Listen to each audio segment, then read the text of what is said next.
അമ്മയുടെ പഠന വിഷയമാക്കിയ 295ഓളം പ്രത്യക്ഷങ്ങൾ ഇന്ന് നിലവിലുണ്ട്.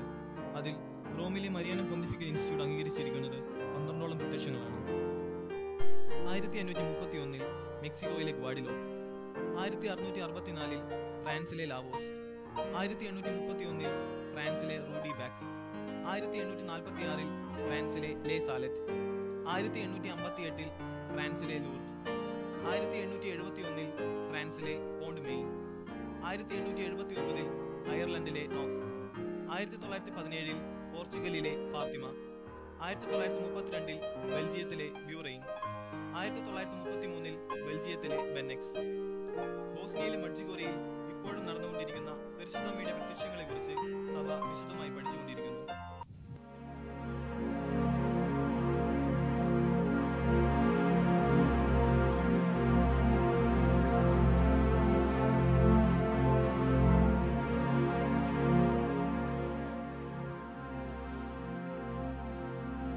ഗ്വാഡിലോപ്പിലെ പരിശുദ്ധമ്മ മെക്സിക്കോയിലെ ടെപ്പിയാക്ക് എന്ന കുന്നിൻ ചെരുവിൽ 1531 ഡിസംബർ 9 ജുവാൻ ഡിയാഗോ എന്ന യുവാവിനെ ഒരു യുവതിയുടെ രൂപത്തിൽ പ്രത്യക്ഷപ്പെട്ട് അവിടെ പരിശുദ്ധ അമ്മയുടെ നാമത്തിൽ ഒരു ദേവാലയം പണിയാനായി ആവശ്യപ്പെട്ടു. ഈ പ്രത്യക്ഷം അവിടുത്തെ ആർച്ച് ബിഷപ്പായിരുന്ന ഫ്രാങ്ക് ജുവാൻ സമരാഗയെ അറിയിച്ചപ്പോൾ അത്ഭുതകരമായ ഒരു അടയാളം നൽകുവാൻ ജുവാൻ ഡിയാഗോയോട് ആവശ്യപ്പെട്ടു. പരിശുദ്ധ അമ്മ തന്നെ ജുവാന്റെ ഓവർകോട്ടിൽ കാട്ടുറോസാപ്പൂക്കൾ കൊണ്ട് അലങ്കരിച്ചു. ഈ ഓവർകോട്ട് ആർച്ച് ബിഷപ്പിനെ കാണിച്ച നിമിഷം തന്നെ കാട്ടുറോസാപ്പൂക്കൾ കൊഴിഞ്ഞു വീഴുകയും അവിടെ ഗ്വാഡിലോപ്പ് മാതാവിന്റെ പ്രസിദ്ധമായ ചിത്രം പ്രത്യക്ഷപ്പെടുകയും ചെയ്തു. ഈ ചിത്രം 1754 മെയ് 25 പരിശുദ്ധ സിംഹാസനം അംഗീകരിക്കുകയും ജുവാൻ ഡിയാഗോയെ 2002 ജൂലൈ 31 പരിശുദ്ധ പിതാവ് ജോൺ പോൾ രണ്ടാമൻ പാപ്പ വിശുദ്ധ പദവിയിലേക്ക് ഉയർത്തുകയും ചെയ്തു.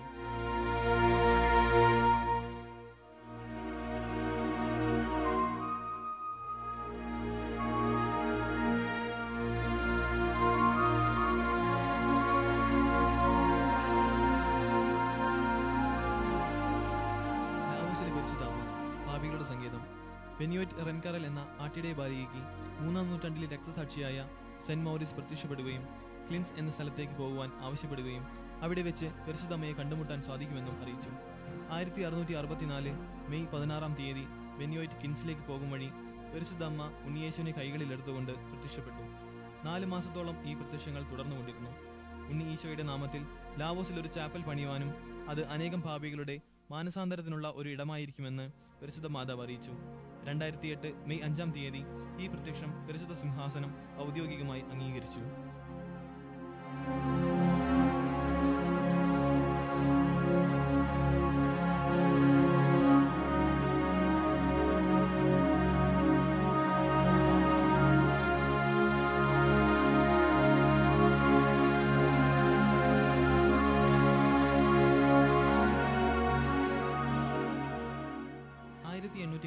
ജൂലൈ 18 വിശുദ്ധ കാതറിൻ ലബോറയ്ക്ക് ചാപ്പലിൽ നിന്നും ഒരു ശിശുവിന്റെ വിളി അനുഭവപ്പെടുകയും ചാപ്പലിൽ വെച്ച് പരിശുദ്ധ അമ്മ കാതറിനോട് സംസാരിക്കുകയും ചെയ്തു.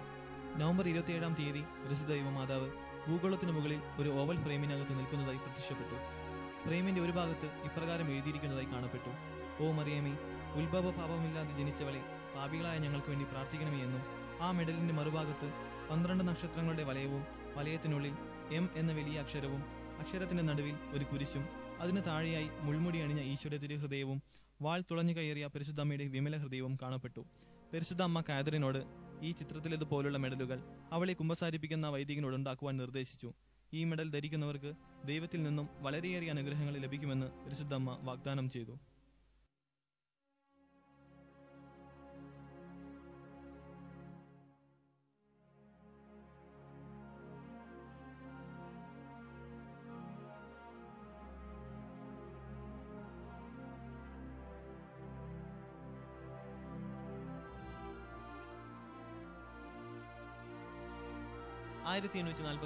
സെപ്റ്റംബർ 19 പശുക്കളെ മേയിച്ചുകൊണ്ടിരുന്ന മാക്സിമിൻ ജെറാദിനും മെലാനി കാൽവാറ്റിനും മലമുകളിൽ കരഞ്ഞുകൊണ്ടിരിക്കുന്ന സുന്ദരിയായ ഒരു യുവതിയെ കാണപ്പെട്ടു. ഞായറാചരണം വിശുദ്ധമായി ആചരിക്കുവാനും ദൈവനാമം മഹത്വപ്പെടുത്തുവാനും അതോടൊപ്പം തന്നെ മനുഷ്യപാപങ്ങൾ മൂലം പരിഹരിക്കാൻ ഒരുങ്ങുന്ന തന്റെ പുത്രന്റെ അതിശക്തമായ കരങ്ങളെ തടുത്തു നിർത്തുവാൻ പോലും സാധിക്കാത്ത അവസ്ഥയിലായിരിക്കുന്നുവെന്നും അവരെ അറിയിച്ചു. 1851 സെപ്റ്റംബർ 19 9-ാം പിയൂസ് മാർപ്പാപ്പ ലേ സാലറ്റിലെ പരിശുദ്ധ അമ്മയുടെ ഈ പ്രത്യക്ഷം അംഗീകരിച്ചു.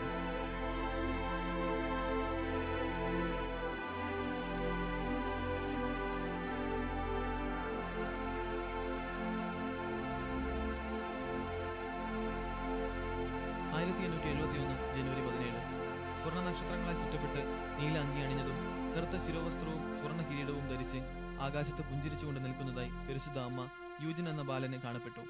പരിശുദ്ധ അമ്മയുടെ പുറകിലായി ഇപ്രകാരം എഴുതിയ ഒരു ബാനറും ഉണ്ടായിരുന്നു: കുഞ്ഞുങ്ങളെ പ്രാർത്ഥിക്കുക, ദൈവം തക്ക സമയത്ത് നിങ്ങളുടെ പ്രാർത്ഥന കേൾക്കും, എന്റെ മകൻ നിങ്ങളെ സ്പർശിക്കും. യൂജിന്റെ സഹോദരനായ ജോസഫിനൊഴിച്ച് മുതിർന്നവർക്കാർക്കും തന്നെ ഈ അത്ഭുതം കാണാനായില്ല. എന്നാൽ അവരുടെ അയൽവാസികളായ 2 പെൺകുട്ടികൾക്കും ഇതേ ദർശനം കാണുവാൻ സാധിച്ചു. ഈ വാർത്ത ആ ഗ്രാമത്തിൽ പരക്കുകയും ധാരാളം പേർ അവിടെ വന്ന് ജപമാല ചൊല്ലുവാനും ആരംഭിച്ചു. എന്റെ മാധുര്യമുള്ള ഈശോയെ എന്ന് ജനം പ്രാർത്ഥിച്ചപ്പോൾ ആ നിമിഷം പരിശുദ്ധ അമ്മയുടെ മുഖം വാടുകയും അമ്മയുടെ കാര്യങ്ങളിൽ യേശുക്രിസ്തു എന്നെഴുതിയ ഒരു ചുവന്ന കുരിശ് കാണപ്പെടുകയും ചെയ്തു. ഈ പ്രത്യക്ഷം 3 മണിക്കൂറോളം നീണ്ടുനിന്നു. 1872 ഫെബ്രുവരി 2-ാം തീയതി ബിഷപ്പ് ലാവൽ ഈ പ്രത്യക്ഷം അംഗീകരിച്ചു.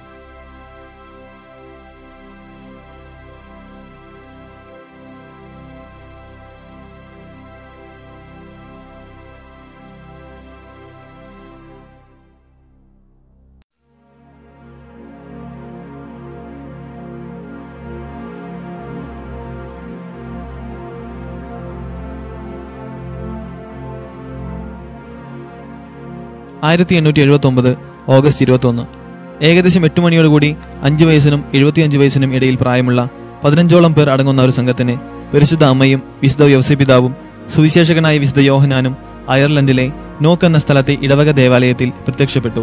പരിശുദ്ധ അമ്മ വെള്ള അങ്കിയും സ്വർണ്ണ കിരീടവും ധരിച്ച് ഭൂമിയിൽ നിന്നും അല്പം ഉയർന്നും വലതുവശത്ത് വിശുദ്ധ യൗസേപ്പിതാവും ഇടതുവശത്ത് വിശുദ്ധ യോഹനാനുമായിട്ടാണ് പ്രത്യക്ഷപ്പെട്ടത്. യോഹനാന്റെ ഇടതുവശത്ത് ഒരു ഒഴിഞ്ഞ അൾത്താരയിൽ ഒരു കുരിശും ഒരു ആട്ടിൻകുട്ടിയെയും കാണപ്പെട്ടു. കനത്ത മഴയിലും ജപമാല ചൊല്ലിക്കൊണ്ടിരുന്ന ജനങ്ങൾക്ക് 2 മണിക്കൂറോളം കൂരിരുട്ടിലും തിളങ്ങുന്ന വെള്ള നിറത്തിൽ പ്രത്യക്ഷം കാണുവാൻ സാധിച്ചു.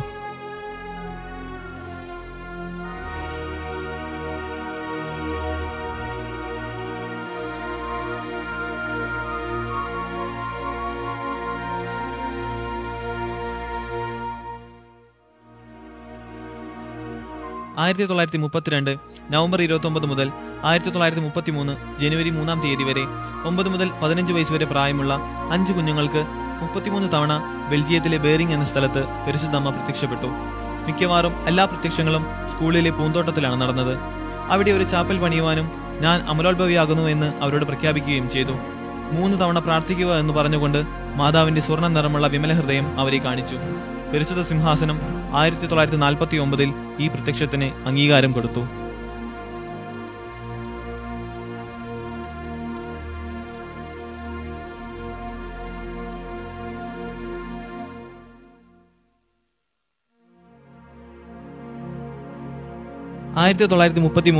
ജനുവരി 15 മുതൽ മാർച്ച് 2-ാം തീയതി വരെ മരിയേറ്റ ബെക്കോ എന്ന ബാലികയ്ക്ക് 8ഓളം തവണ ബെൽജിയത്തിലെ ബെന്നക്സ് എന്ന സ്ഥലത്ത് പരിശുദ്ധ അമ്മ ദർശനം നൽകി. തൂവെള്ള അങ്കിയും നീല അരക്കച്ചയും വെള്ള ശിരോവസ്ത്രവും ധരിച്ച പരിശുദ്ധ അമ്മ, ഞാനാണ് പാവങ്ങളുടെ കന്യക എന്നും ഞാൻ വന്നിരിക്കുന്നത് നിങ്ങളുടെ ദുരിതങ്ങൾ ലഘൂകരിക്കുവാനാണ് എന്നും പ്രഖ്യാപിക്കുകയും ചെയ്തു. തുടർന്ന് മരിയേറ്റനോട് ഒരു ചെറിയ ഉറവയിൽ കൈകൾ മുക്കുവാൻ ആവശ്യപ്പെടുകയും ഈ ചെറിയ ഉറവ അനേകം ജനതകളുടെ സൗഖ്യത്തിന്റെ ഉറവിടമായി മാറുമെന്നും അറിയിച്ചു. ഇന്ന് ദിവസേന ഈ ചെറിയ ഉറവയിൽ നിന്നും 2000 ഗ്യാലണോളം വെള്ളം പുറപ്പെടുകയും ധാരാളം രോഗശാന്തികൾ ഉണ്ടാകുകയും ചെയ്തിട്ടുണ്ട്. 1947 പരിശുദ്ധ സിംഹാസനം ഈ പ്രത്യക്ഷത്തെ അംഗീകരിച്ചു.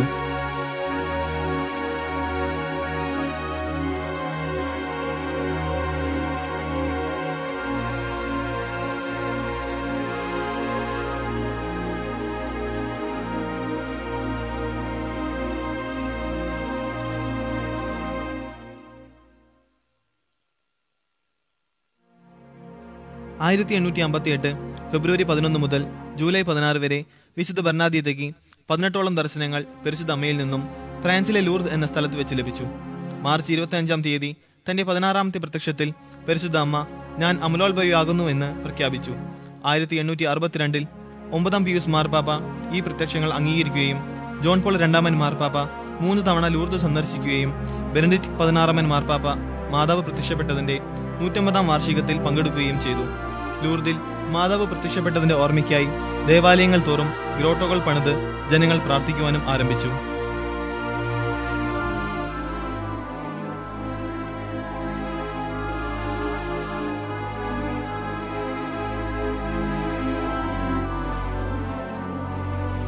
പോർച്ചുഗലിൽ ആരും അറിയപ്പെടാതെ കിടന്നിരുന്ന ഒരു ഇടവകയായിരുന്നു ഫാത്തിമ.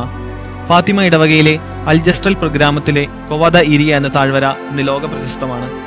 1917 മെയ് മാസം 13-ാം തീയതി 3 ഇടയക്കുട്ടികൾ തങ്ങളുടെ ആടുകളെ മേയ്ക്കുന്നതിന് കൊവാദ ഇരിയയിലേക്ക് യാത്ര പുറപ്പെട്ടു. അവർ 7 വയസ്സായ ജസീന്ത, 9 വയസ്സുള്ള ഫ്രാൻസിസ്, അവരുടെ പിതൃ സഹോദരപുത്രി ലൂസി എന്നിവരായിരുന്നു. ഇവർക്ക് അക്ഷര വിദ്യാഭ്യാസം ലഭിച്ചിട്ടില്ലായിരുന്നു.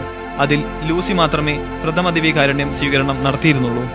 ആടുകളെ പുൽത്തകടിയിൽ മേയനായി വിട്ടു. താമസിയാതെ ഇടവകപ്പള്ളിയിൽ നിന്ന് ത്രികാല ജപത്തിനുള്ള മണി മുഴങ്ങി. അവർ കഴുത്തിലണിഞ്ഞ ജപവാനകൾ എടുത്ത് മുട്ടുകുത്തി ഭക്തിപൂർവ്വം ചൊല്ലി. അതിനുശേഷം കളിക്കുവാൻ ആരംഭിച്ചു. താമസിയാതെ പെട്ടെന്ന് കണ്ണഞ്ചിപ്പിക്കുന്ന ഒരു മിന്നൽ പിണറുണ്ടായി. എന്നാൽ മധ്യാഹ്ന സൂര്യന്റെ അടുത്തൊന്നും ഒരു ചെറു കാർമേഘ ശകലം പോലും കാണാനില്ലായിരുന്നു. ആടുകളെ മേയിച്ച് വളർന്നവരാകിയാൽ അന്തരീക്ഷത്തിൽ മാറ്റം കണ്ടപ്പോൾ കൊടുങ്കാറ്റുണ്ടാകാനുള്ള സാധ്യത തോന്നിയതിനാൽ അവർ പെട്ടെന്ന് ആടുകളെ താഴേക്കിറക്കി. ഏതാണ്ട് പകുതി വഴി പിന്നിട്ടപ്പോൾ മുമ്പത്തേക്കാളും ശക്തമായ ഒരു മിന്നൽ. അവർ ആടുകളോട് കൂടി ഓടുവാൻ തുടങ്ങി. എന്നാൽ അധിക ദൂരം പോകുന്നതിന് മുമ്പ് അവർ വലിയൊരു ദൃശ്യം കണ്ടു. അത്ഭുതപരവശരായി സ്തംഭിച്ചു നിന്നുപോയി. ഒരു അത്ഭുത ദൃശ്യം അവരുടെ മുമ്പിൽ തെളിഞ്ഞു വന്നു. അവർ നിന്നിരുന്നതിന്റെ വളരെ അടുത്തായി ഒരു ഓക്ക് വൃക്ഷം നിന്നിരുന്നു. അതിന്റെ മുകളിൽ ഇലകളിന്മേൽ പാദങ്ങൾ സ്പർശിക്കുന്ന വിധത്തിൽ സൂര്യന്റെ ശോഭയെ നിഷ്പ്രഭമാക്കുന്ന സൗന്ദര്യ തികവായ ഒരു വനിത നിൽക്കുന്നു. വാക്കുകളിൽ അവളുടെ സ്വർഗീയമായ സൗന്ദര്യം വിവരിക്കുവാൻ സാധ്യമല്ല. അവൾക്ക് 15-നും 18-നും മധ്യേ പ്രായമേ തോന്നിച്ചിരുന്നുള്ളൂ. അവളുടെ വസ്ത്രം മഞ്ഞിനേക്കാൾ ധവളമായിരുന്നു. അതിന്റെ കഴുത്ത് ഒരു സ്വർണ്ണച്ചരട് കൊണ്ട് ബന്ധിച്ചിരുന്നു. അവളുടെ പാദങ്ങൾ വരെ ആ ധവള വസ്ത്രം എത്തിയിരുന്നു.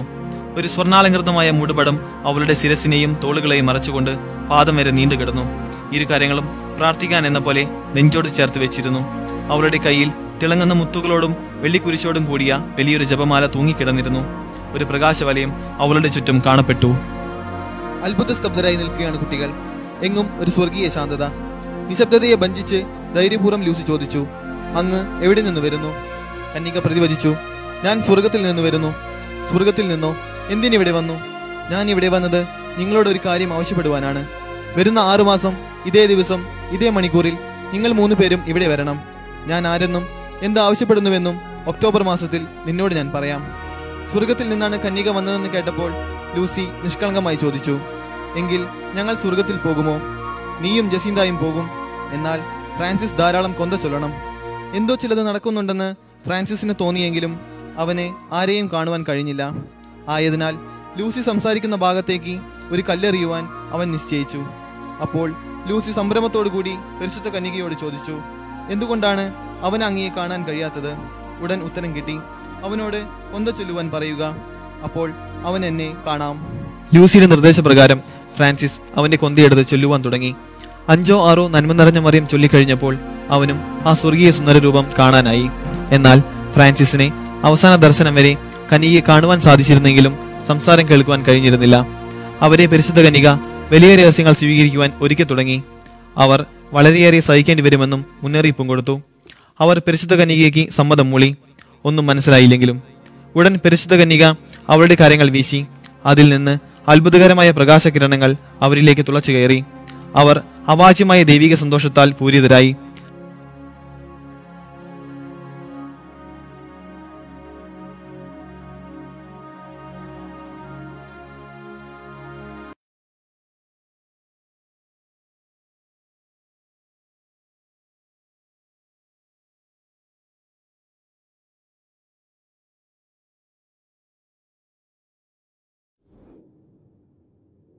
At first, we thought a storm was coming. It was as though the whole world was holding its breath.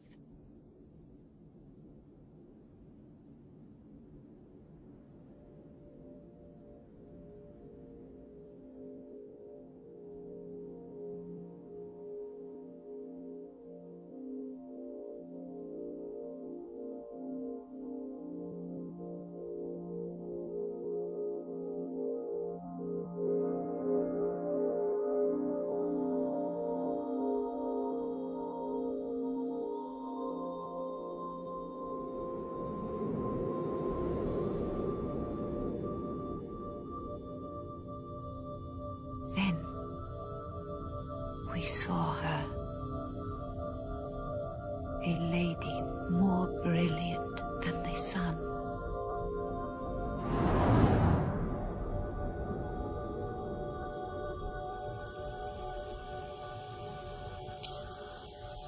spoke. Do not be afraid. I am from heaven. I could feel her love wash over me, like a wave.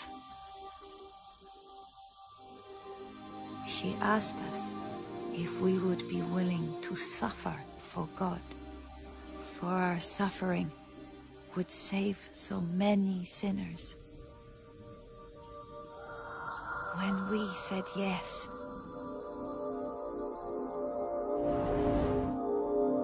the light of heaven pierced my heart.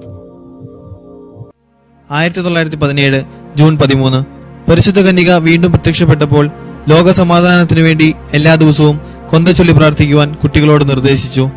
അവർ പരിശുദ്ധ കന്യകയോടൊപ്പം ഇങ്ങനെ പ്രാർത്ഥിച്ചു: ഓ പരമപരിശുദ്ധ ത്രിത്വമേ, ഞങ്ങൾ അങ്ങയെ ആരാധിക്കുന്നു. എന്റെ ദൈവമേ, ഞങ്ങൾ അങ്ങയെ സ്നേഹിക്കുന്നു.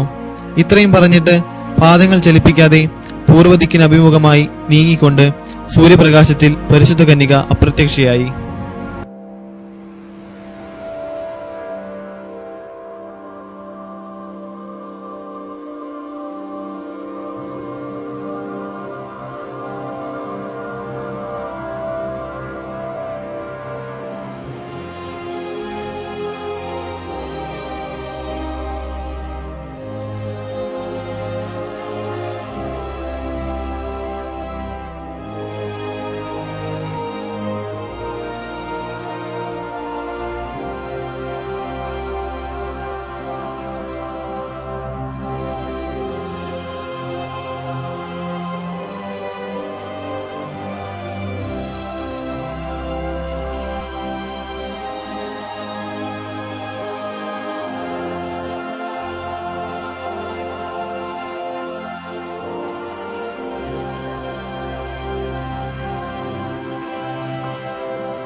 I asked her what it was that she wanted of me. She said for me to pray the rosary for peace. And then she told me that I must learn to read and write.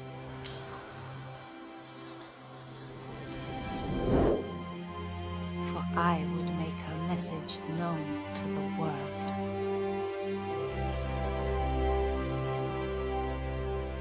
From that day on, more and more people came to the cova. 1917 May 13 മുതൽ October 13 വരെ പരിശുദ്ധ കന്യക 6 ദർശനങ്ങളിലായി 3 രഹസ്യങ്ങൾ ഈ കുട്ടികൾക്ക് നൽകി. അതിൽ 2 ദർശനങ്ങൾ ലൂസി 1941 വെളിപ്പെടുത്തി. 1943 മൂന്നാമത്തെ രഹസ്യം എഴുതി സീൽ ചെയ്ത് അധികാരികളെ ഏൽപ്പിച്ചു. 2000 ആണ്ടിൽ ജോൺ പോൾ രണ്ടാമൻ മാർപ്പാപ്പ ആ രഹസ്യം ഔദ്യോഗികമായി വെളിപ്പെടുത്തി. രഹസ്യങ്ങളിൽ ആദ്യത്തേത് നരകത്തെക്കുറിച്ചുള്ളതായിരുന്നു. ഏതാനും നിമിഷങ്ങൾ മാത്രമാണ് ആ ദർശനം കുട്ടികൾ കണ്ടത്. കൂടുതൽ സമയം ഉണ്ടായിരുന്നെങ്കിൽ കുട്ടികൾ മരിച്ചു പോകുമായിരുന്നു. രണ്ടാമത്തെ രഹസ്യം രണ്ടാം ലോക മഹായുദ്ധത്തിനെ കുറിച്ചും റഷ്യയെ പരിശുദ്ധ അമ്മയുടെ വിമല ഹൃദയത്തിന് സമർപ്പിക്കണമെന്നുള്ളതുമായിരുന്നു. മൂന്നാമത്തെ രഹസ്യം 20-ാം നൂറ്റാണ്ടിൽ ക്രിസ്ത്യാനികൾ നേരിടേണ്ടി വരുന്ന മതമർദ്ദനവും ജോൺ പോൾ രണ്ടാമൻ മാർപ്പാപ്പയുടെ പരാജയപ്പെട്ട വധശ്രമത്തെക്കുറിച്ചുള്ളതുമായിരുന്നു. The apparition of the 13th of July was different.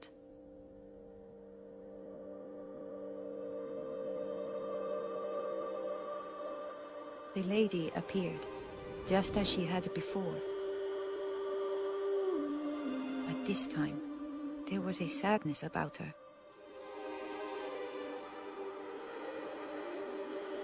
And when she opened her hands, it was not heaven's warmth that embraced us.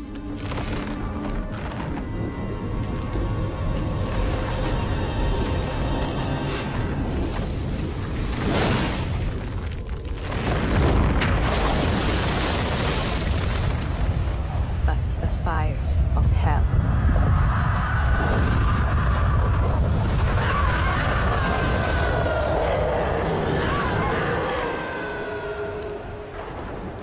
Then she showed us a city, half in ruin, and said that unless people turn to God, He will punish the world with a second world war, within the next generation.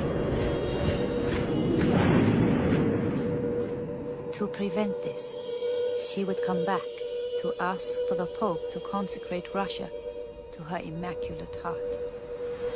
If then we still did not act on her requests, godless men will spread their communism throughout the world, causing war, famine, and persecutions of the Church. The good will be martyred.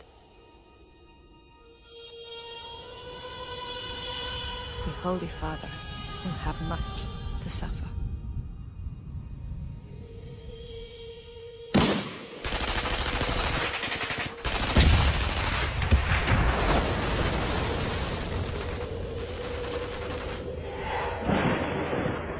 Above us, we saw an angel shouting, "Penance, penance, penance."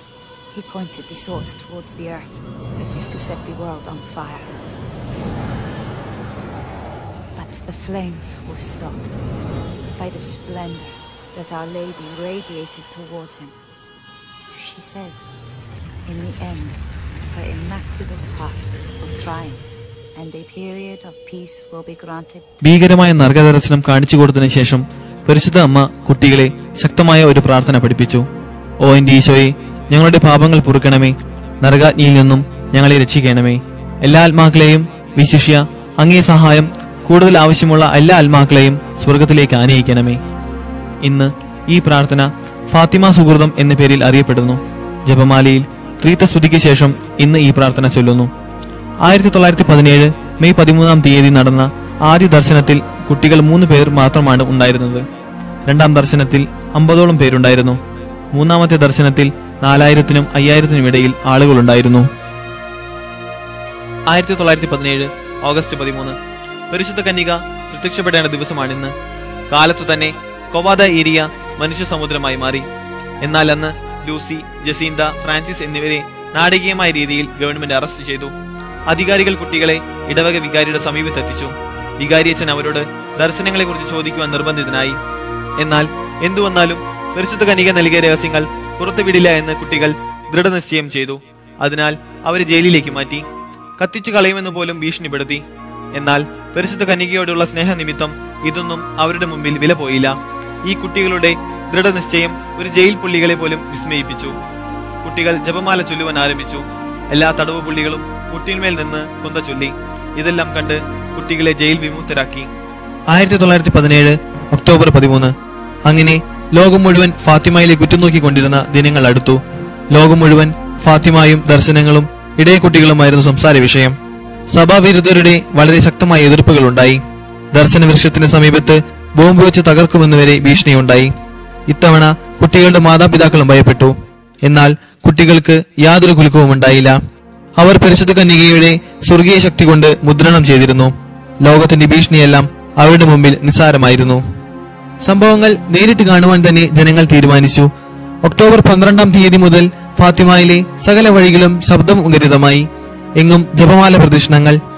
ഏതോ ഒരു അദൃശ്യ ശക്തിയിൽ അവർ ലയിച്ചിരിക്കുന്നു. എങ്ങും അവാച്യമായ സന്തോഷം തിരതല്ലി.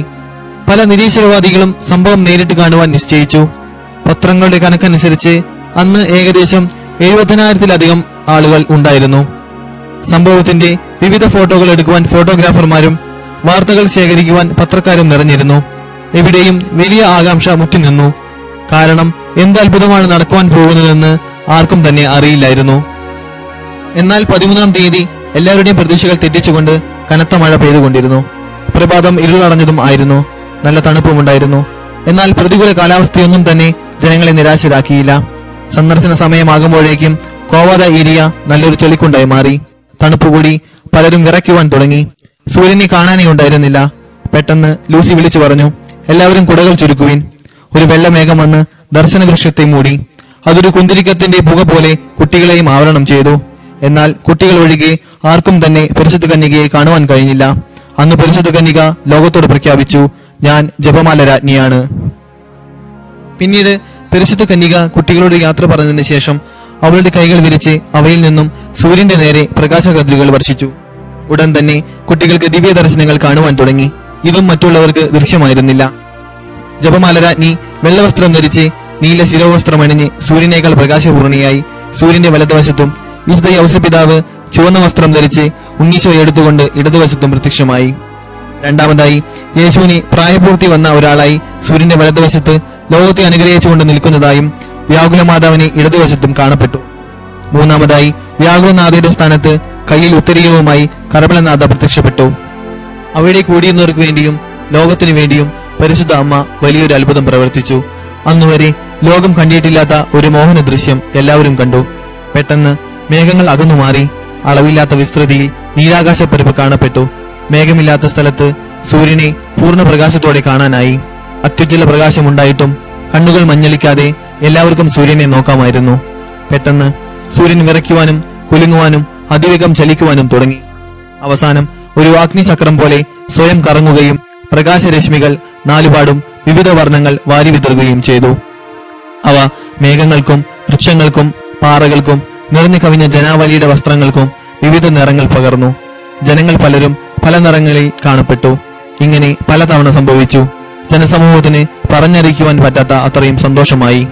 എല്ലാവരും നിശ്ചലരും വികാരഭരിതരുമായി ശ്വാസമടക്കി നിലകൊണ്ടു. ഈ വിസ്മയകരമായ നൃത്തം കണ്ട് അവയുടെ കൂടിയിരുന്നവരിൽ ഭൂരിഭാഗവും മാനസാന്തരപ്പെട്ടു. എന്നാൽ നൃത്തത്തിന്റെ അടുത്ത ഭാഗം ഭീകരമായ ഒരു ദൃശ്യമായിരുന്നു. സൂര്യൻ ഭ്രാന്തമായ രീതിയിൽ കറങ്ങുവാനും തിരിയുവാനുമൊക്കെ തുടങ്ങി. സൂര്യൻ അതികഠിനമായ ചൂട് വമിപ്പിക്കുവാൻ തുടങ്ങി. അതിന്റെ അച്ചുതണ്ടിൽ നിന്ന് തെന്നിമാറി താഴോട്ട് വരുന്നത് പോലെ ദൃശ്യമായി. എല്ലാവരും മരണത്തിന് ഒരുങ്ങുന്നത് പോലെ തോന്നി. മനുഷ്യന്റെ നിസ്സഹായത ദൃശ്യമായിരുന്നു ഓരോരുത്തരുടെയും മുഖത്ത്. ഭയചകിതരായ ജനങ്ങൾ ഉച്ചത്തിൽ നിലവിളിക്കുവാൻ തുടങ്ങി. കാഴ്ചക്കാർ എല്ലാവരും തന്നെ ചെളിയിൽ മുട്ടുകുത്തി നിന്ന് ഇടറിയ സ്വരത്തിൽ അവരുടെ ഹൃദയത്തിന്റെ ആഴങ്ങളിൽ നിന്ന് മനസ്താപ പ്രകരണം ചൊല്ലി. സാവധാനം സൂര്യൻ അതിന്റെ സ്വന്തം സ്ഥാനത്ത് നിലയുറപ്പിച്ചു. തെളിഞ്ഞ ആകാശമായി. എല്ലാം സാധാരണ അവസ്ഥയിലേക്ക് തിരിച്ചുപോയി. ഈ അത്ഭുത ദൃശ്യങ്ങൾ കണ്ട് ജനങ്ങളെല്ലാം സന്തുഷ്ടരും ധ്യാനനിരതരുമായി തിരിച്ചുപോയി. അവരുടെ ഹൃദയങ്ങളിൽ ജപമാല ഭക്തി സ്ഥാനമുറപ്പിച്ചിരിക്കുന്നു.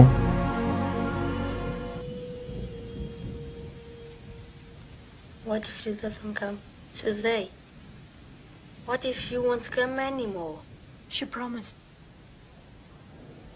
Show us the sign! Show us the sign! We have been cheated! We have all allowed ourselves to be deceived. You have made fools of us! The parents are to blame. Are you proud of your lying children? Making the rain stop. That'll be a good sign. Little fools, they're laughing at you! The saints? Is that what you think they I are now? told you it wasn't true. It's all rubbish. Whoever wants to go can go, but I'm not. Our Lady told us to come. She'll be here soon.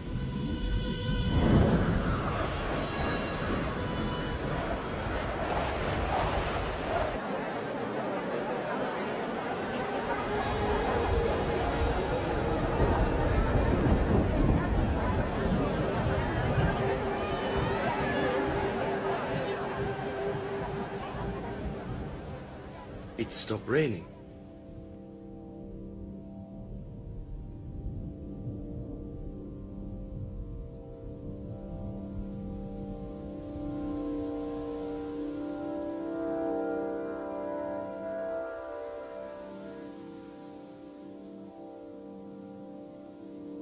What do you want from me?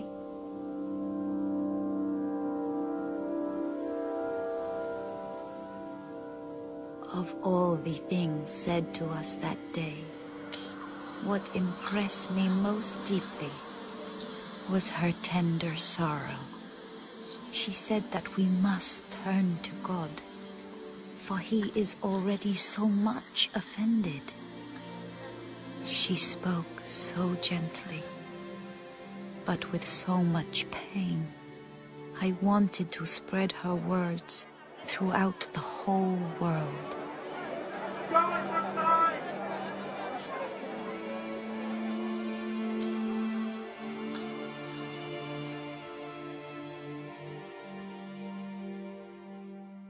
Will she take us to see heaven? I want so much to see heaven.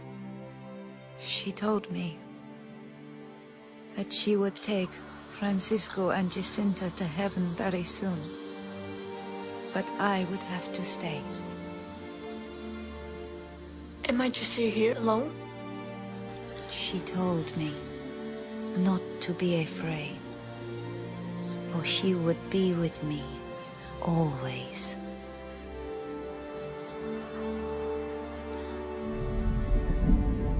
We have been cheated! We have been cheated!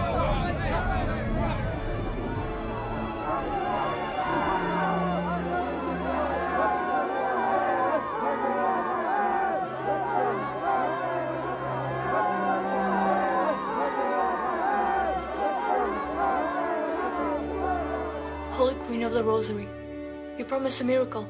Will you show them a sign so that people will believe?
They say 70,000 people saw the sun dance that day.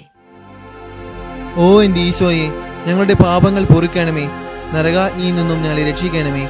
എല്ലാ ആത്മാക്കളെയും, വിശിഷ്യ അങ്ങേ സഹായം കൂടുതൽ ആവശ്യമുള്ള എല്ലാ ആത്മാക്കളെയും സ്വർഗത്തിലേക്ക് ആനയിക്കണമേ.